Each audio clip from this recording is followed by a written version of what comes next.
ನಮಸ್ತೆ, ಎಲ್ಲರಿಗೂ ಹೇಗಿದ್ದೀರಾ? ಶಕ್ತಿಯವರೇ, ಇವತ್ತಿನ ಬ್ಲಾಗು ಶನಿವಾರದ ಬ್ಲಾಗಲ್ಲಿ ನಾವು ಮಾಲೆ ಆಗಿಸ್ಕೊಂಡಿದ್ದೀವಿ. ಇವತ್ತು ಓಂ ಶಕ್ತಿಗೆ ಹೋಗ್ತಾಯಿದ್ದೀವಿ. ಇವತ್ತಿನ ಇವತ್ತು ಶನಿವಾರದ ಬ್ಲಾಗ್ ಏನು ಹಾಕ್ತಾಯಿದ್ದೀನಿ ಅಂತಂದರೆ, ಅಕ್ಕಿ ರೊಟ್ಟಿ ಶೇಂಗಾ ಚಟ್ನಿ ಹಾಕ್ತಾಯಿದ್ದೀನಿ. ಸೊ ಅದನ್ನು ಸ್ಟಾರ್ಟಿಂಗ್ ಯಾವ ಥರ ಪ್ರೊಸೆಸ್ ಅಂತ ಹೇಳಲಿಲ್ಲ, ಅದಕ್ಕೆ ನಾನು ಇವತ್ತು ವೀಡಿಯೋ ಮಾಡ್ತಾಯಿದ್ದೀನಿ. ಅಂದರೆ ಇವತ್ತಿನ 3 ದಿನ ನನಗೆ ಓಂ ಶಕ್ತಿ ಬ್ಲಾಗೇ ಆಗಿರುತ್ತೆ, ಅಡುಗೆ ಬ್ಲಾಗ್ ಆಗಿರಲ್ಲ. ನಾವು ಯಾವ ದೇವಸ್ಥಾನ ಎಲ್ಲೆಲ್ಲಿ ಹೋಗ್ತೀವಿ, ಯಾವ್ಯಾವ ಟೆಂಪಲ್ಗೆ ಹೋಗ್ತೀವಿ, ಅದು ಈ ಬ್ಲಾಗಲ್ಲಿರುತ್ತೆ. ಅದಕ್ಕೂ ಮುಂಚೆ ಯಾರೆಲ್ಲ ನನ್ನ ಚಾನಲ್ನ ನೋಡ್ತಾ ಇರೋ ದಯವಿಟ್ಟು ಲೈಕ್ ಮಾಡಿ, ಶೇರ್ ಮಾಡಿ, ಕಮೆಂಟ್ ಮಾಡಿ, ಜೊತೆಗೆ ಸಬ್ಸ್ಕ್ರೈಬ್ ಆಗಿ ಅಂತ ಹೇಳ್ತಾ, ನಾನು ಮಾಡಿರುವಂಥ ಶೇಂಗಾ ಚಟ್ನಿ ಅಕ್ಕಿ ರೊಟ್ಟಿನ ನೋಡ್ಕೊಂಬರೋರಂತೆ ಬನ್ನಿ. ಒಳ್ಳೆಯದಾಗಲಿ ಎಲ್ಲರಿಗೂ. ಓಂ ಶಕ್ತಿ ಅಮ್ಮನ ಕೇಳ್ಕೊಂಬರ್ತೀನಿ, ನಿಮಗೆಲ್ಲರಿಗೂ ಒಳ್ಳೆಯದಾಗಲಿ. ಮತ್ತು ನನ್ನ ಆಸೆ ಒಂದೇ, ನನ್ನ ಹೊಸ ಚಾನಲ್ ಮಯೂರಿ ಅಂತ ಕುಕಿಂಗ್ ಲೈಫ್ ಸ್ಟೈಲ್ ಚಾನಲ್ ಚೆನ್ನಾಗಿ ಗ್ರೋತ್ ಆಗಬೇಕು ಅಂತ ನಿಮ್ಮ ಸಪೋರ್ಟ್ ತುಂಬ ಬೇಕು. ನಾನು ಗ್ರೋತ್ ಆಗಬೇಕು ಅಂದರೆ ನಿಮ್ಮ ಸಪೋರ್ಟು, ಅಮ್ಮನ ಸಪೋರ್ಟ್ ಎಲ್ಲ ಬೇಕು. ಹಂಗಾಗಿ ನಾನು ಹೋಗ್ತಾಯಿದ್ದೀನಿ, ಎಲ್ಲರೂ ಕೇಳ್ಕೊಂಬರ್ತೀನಿ ಅಂತ ಹೇಳ್ತಾ ಈ ಬ್ಲಾಗ್ನ ಸ್ಟಾರ್ಟ್ ಮಾಡ್ತಾಯಿದ್ದೀನಿ. ಸೊ ಆ ರೆಸಿಪಿ ನೆನ್ನೆ ಮಾಡಿರೋದು, ಆದರೆ ಏನು ಮಾಡಿದೆ, ಹೆಂಗೆ ಮಾಡಿದೆ ಅಂತ ತೋರಿಸ್ತೀನಿ ಬನ್ನಿ.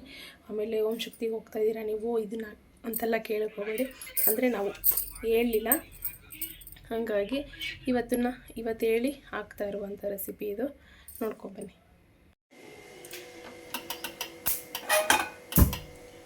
ಸೊ ಫ್ರೆಂಡ್ಸ್, ಇವತ್ತು ಅಕ್ಕಿ ರೊಟ್ಟಿ ಕಡಲೆಕಾಯಿ ಚಟ್ನಿ ಮಾಡೋಣ ಅಂತ, ಕಡಲೆಬೀಜ ಚಟ್ನಿ ಮಾಡೋಣ ಅಂತ ನೋಡ್ಬೋದು. ಸ್ವಲ್ಪ ಸೊ ಹುರ್ಕೊಳ್ಳೋಣ ಈಗ ಪಟಪಟ ಅಂತ.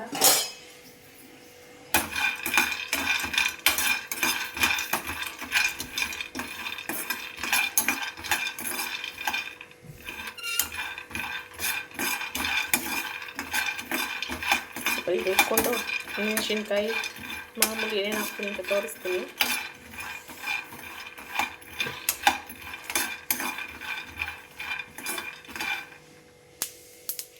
ಸೊ ಫೈನಲಿ ಫ್ರೆಂಡ್ಸ್ ನೋಡಿ, ಸಾಕಷ್ಟು ಹುರಿದಿರೋದು.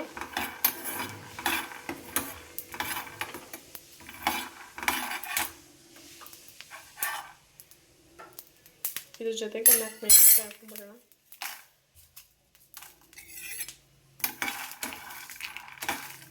ಸೊ ಬೆಚ್ಚಗಾದರೆ ಸಾಕು, ಜಾಸ್ತಿ ಉರಿಯೋದೇನು ಬೇಡ, ಬೆಚ್ಚಗಾದರೆ ಸಾಕು. ಆಫ್ ಮಾಡಿಬಿಡ್ತೀನಿ. ಸೊ ಇದಾಗಿಬಿಡೋಣ. ಈಗ ಜೊತೆಗೆ ಏನು ಬೇಕು ಅಂತ ರೆಡಿ ಮಾಡ್ಕೊಳ್ಳೋಣ ಚಟ್ನಿಗೆ.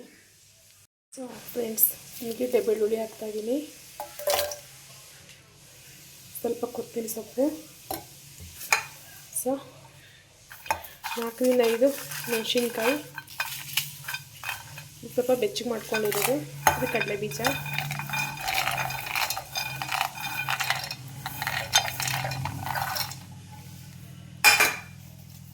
ನೋಡ್ಬೋದು. ರುಚಿಗೆ ತಕ್ಕಷ್ಟು ಉಪ್ಪು ಹಾಕ್ಬಿಟ್ಟು ರುಬ್ಕೊಂಬರೋಣ ಬನ್ನಿ. ಸೊ ಫ್ರೆಂಡ್ಸ್, ಫೈನಲಿ ನೋಡಿ, ಕಡಲೆಕಾಯಿ ಚಟ್ನಿ ಈ ಥರ ಆಯಿತು. ಇದನ್ನು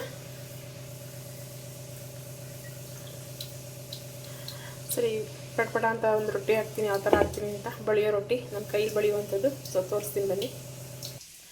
ಅದಕ್ಕೂ ಮುಂಚೆ ಹಿಟ್ಟು ಕಲಿಸ್ಕೊಬೇಕು. ಸೊ ಇದಕ್ಕೆ ನಾನು ಅಕ್ಕಿ ಹಿಟ್ಟು 1-2 ಸ್ಪೂನು ಗೋಧಿ ಹಿಟ್ಟು ಹಾಕಿದ್ದೀನಿ, ಜೊತೆಗೆ ರುಚಿಗೆ ತಕ್ಕಷ್ಟು ಉಪ್ಪು ಹಾಕಿ ಕಲಿಸ್ಕೊಳ್ಳೋಣ ಒಂದು ಹದವಾಗಿ. ಸೊ ಈ ಥರ ಹದ ಇದ್ದರೆ ಸಾಕು. ನೋಡಿ ಕಲಿಸ್ತಾ ಇದ್ದೀನಿ, ನೀರು ಹಾಕ್ಕೊಂಡು ಸ್ವಲ್ಪ ಕಲಿಸ್ಕೊಳ್ಳೋಣ.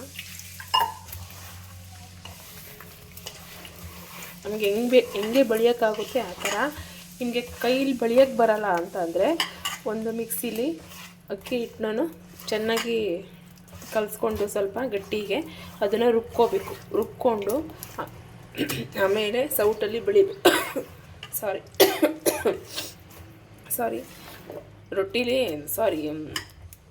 ಸೌಟಲ್ಲಿ ಬಳಿಬೇಕು.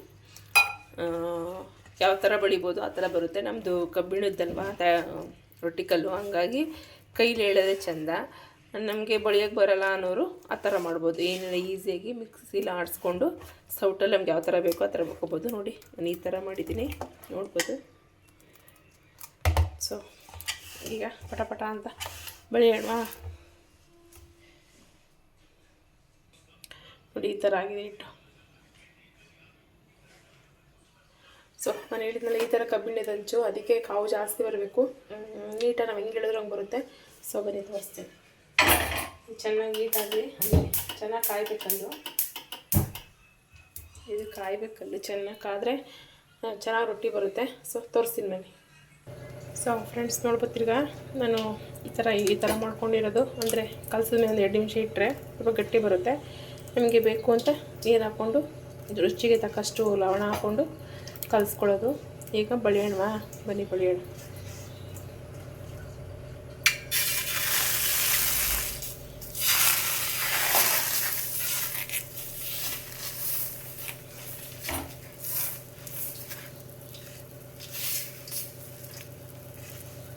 ಸೊ ಫ್ರೆಂಡ್ಸ್ ನೋಡಿ ಈ ಥರ ಇದಕ್ಕೀಗ ಮುಚ್ಚಿಬಿಡೋಣ.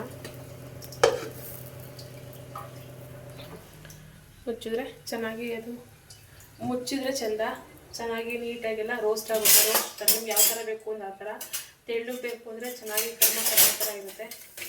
ಸೊ ಇಲ್ಲ ಸಾಫ್ಟಾಗಿ ಬೇಕು ಅಂತಂದರೆ ಬೇಗ ಎತ್ಬಿಡ್ಬೋದು, ಬಟ್ ಚೆನ್ನಾಗಿ ಬೆಂದ್ರೇ ಚೆಂದ. ಅದಕ್ಕೆ ಹಾಗಾಗಿ ಚೆನ್ನಾಗಿ ಬೇಯ್ತು.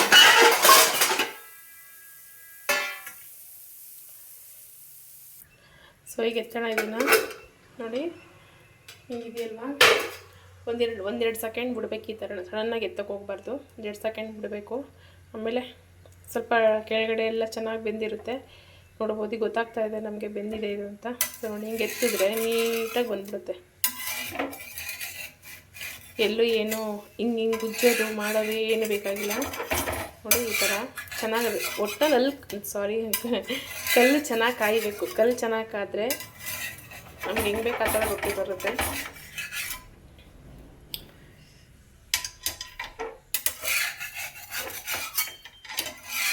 ನೋಡಿ ಮಡ್ಚಾಕ್ತೀನಿ ನಾನೇ. ನೋಡಿ ಈ ಥರ ಆಗಿದೆ, ನೋಡಿದ್ರ. ಬಟ್ ತುಂಬ ತೆಳುವ ಸುಟ್ಟಿರೋದ್ರಿಂದ ಮಡ್ಚಾಕೋದೇನು ಬೇಕಾಗಿಲ್ಲ. ಸೊ ಡೈರೆಕ್ಟ್ ಒಂದು ಲೇಯರಲ್ಲೇ ಬೇಯುತ್ತೆ ಸಾಕು. ನೋಡ್ಬೋದು, ನೋಡಿದ್ರಾ. ಸೊ ಮತ್ತು ಇನ್ನೊಂದು ರೊಟ್ಟಿ ಸುಡ್ತೀನಿ ನೋಡಿ ಜೊತೆಗೆ.